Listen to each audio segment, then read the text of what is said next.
जा रहा। जी, इस सवाल का जवाब जो इस पीएचडी डॉक्टर एसोसिएशन जो है बेरोज़गारी के खात्मे के लिए जो तंजीम काम कर रही है,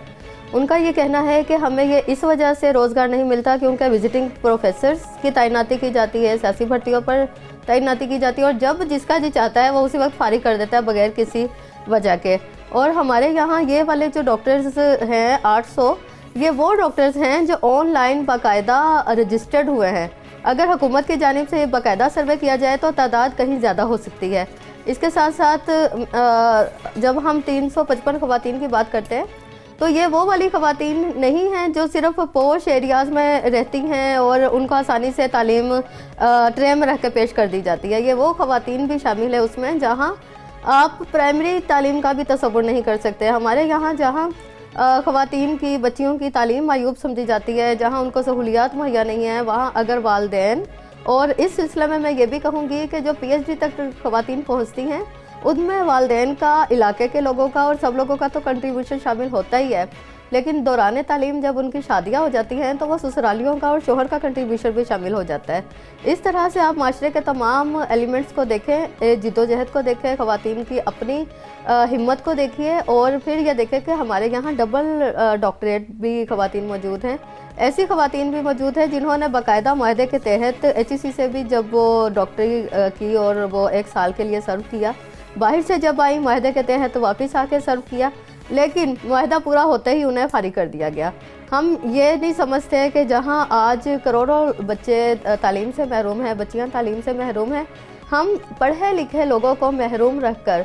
कभी भी तालीम के अहदाफ भी पूरे नहीं कर सकते। और इसके साथ साथ ये कि आलमी सतह पर और 2 हमारे पैगाम जा रहे हैं। एक जा रहे हैं मुल्की और बुनियादी सतह पर, जब ये वाली ख़वातीन एक स्टिग्मा बन जाती हैं कि पढ़ लिख के तुमने क्या कर लेना है, वो देखो वो तो डॉक्टर बनी बैठी है, वो तो घर में बैठी हुई है और तुमने क्या कर लेना है, तो फिर आप यकीन जानिए कि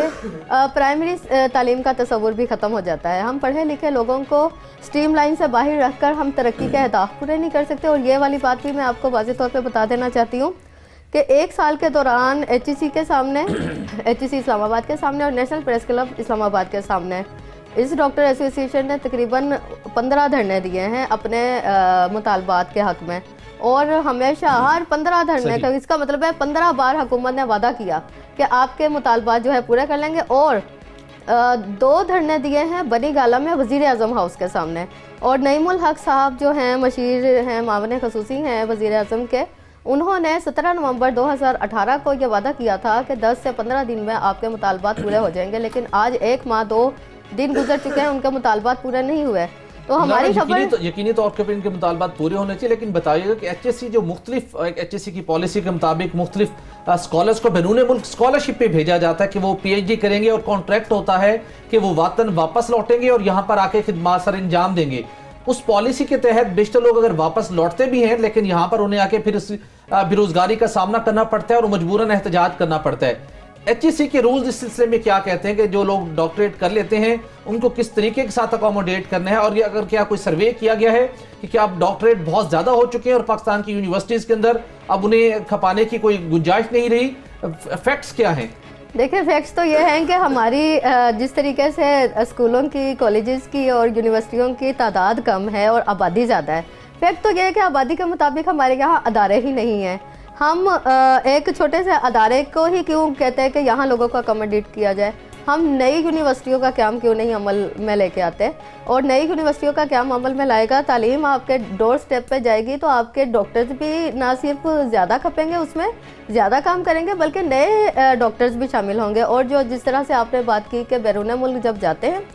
वो लोग टेंटेटिव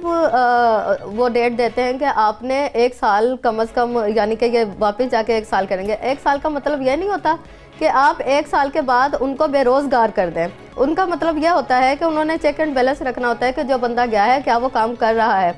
लेकिन हमारे यहाँ यह होता है कि वो चूँकि उन्हें यह पता होता है कि 1 साल का चेक एंड बैलेंस किया जा रहा है, इस वजह से वो 1 साल के बाद फारिग कर देते हैं। इसका मतलब यह है कि बैरून मुल्क अगर वो ये कहें कि ताहयात किया जाए तो शायद हमारे यहाँ अदारे ताहयात ही उनको तैनात रखें। यानी कि हमारे यहाँ वही चीज़ है जो बैनुल-अक़वामी मुआहदा कर लिया, मॉनिटरिंग हुई तो ठीक है, वरना फिर उसको उस तरीके से एंटरटेन नहीं किया जाता जो बहुत ज़्यादा। और हमारे यहाँ ख़वातीन जो हैं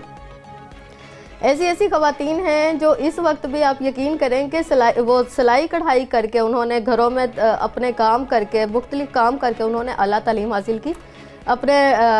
वालिदैन को भी सपोर्ट किया, अपने ससुरालियों को भी सपोर्ट किया, और सारे इलाकों वालों को पता है कि जी ये डबल डॉक्टरेट है, ये है, ये वो है, और वो उनके बारे में ये बात होती है जी हाय देख डॉक्टर बन गई। जो गवर्नमेंट के साथ जानिब से कमिटमेंट की गई थी, यकीन दहानी करवाई गई थी, स्पेशली वज़ीर-ए-आज़म के मामले खुसूसी की जानिब से,